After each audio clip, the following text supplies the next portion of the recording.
Bien, chicos, en este ejercicio nos dan la siguiente información. IG es la bisectriz del ángulo JGH. Es decir, este segmento que ustedes ven acá va a ser una bisectriz al ángulo JGH. ¿Eso qué quiere decir? Que este ángulo y este ángulo van a tener la misma medida.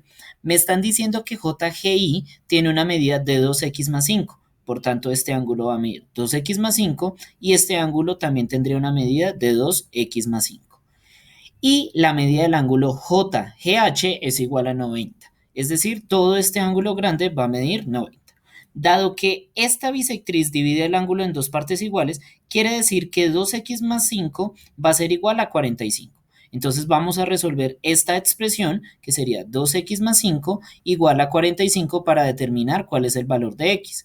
Entonces obtengo que 2x va a ser igual a 40 y que x va a ser igual a 20. Entonces esta va a ser la respuesta a nuestro ejercicio. En este caso, me piden determinar cuál es la medida del ángulo Y. Entonces, ¿qué vamos a hacer acá, muchachos? Dado que este ángulo Y es correspondiente con este ángulo de acá que yo obtengo al extender este lado del cuadrilátero, ¿listo? Vamos a tener que los dos tienen la misma medida. Entonces, como todo este ángulo que se forma acá es de 180, pues voy a tener que 85 más y es igual a 180, por tanto y va a ser igual a 95. Y esa es la respuesta que vamos a registrar. En esta oportunidad tenemos que este ángulo tiene una medida de 75, este ángulo tiene una medida de 52, este ángulo tiene una medida de x. Entonces, en el primer renglón me dicen x más 75 más 52, que es este ángulo que me hace falta, pues van a tener igual una suma de 180. Al despejar el valor de x, obtenemos que x es igual a 53 grados. Y dado que el ángulo x es alterno interno con el ángulo y, pues vamos a tener que esos dos tienen la misma medida. Por tanto, esta es la respuesta que vamos a registrar en nuestra aula virtual. En esta oportunidad nos dicen que de estas opciones que tenemos acá debajo, tenemos que determinar cuáles, digamos que completan la información. Entonces, ¿cuál ángulo de los que están acá es correspondiente al ángulo 5? Entonces, este es el ángulo 5, pues el único que es correspondiente con ese ángulo va a ser el ángulo 1. Entonces, registramos esa respuesta.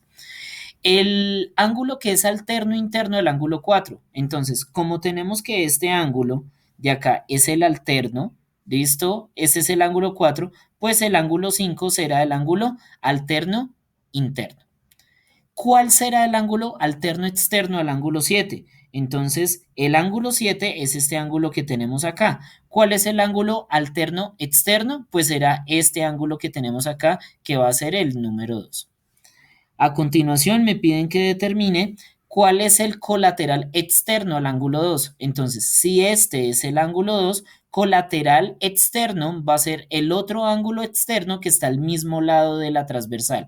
Por tanto, será el ángulo número 8. Y por último, ¿cuál es el ángulo correspondiente al ángulo número 8? Entonces voy a utilizar este color para marcar este como ángulo 8 y el ángulo correspondiente va a ser este que está acá, el número 4, porque están al mismo lado de la transversal, uno es interno, el otro es externo y no son dos ángulos adyacentes. Entonces vamos a registrar acá que es el ángulo número 4. En esta oportunidad me piden determinar el valor de x.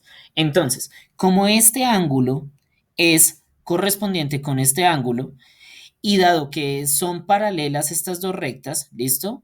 Entonces, ¿qué vamos a tener? Que 3x más 63 va a ser igual a 6x más 12.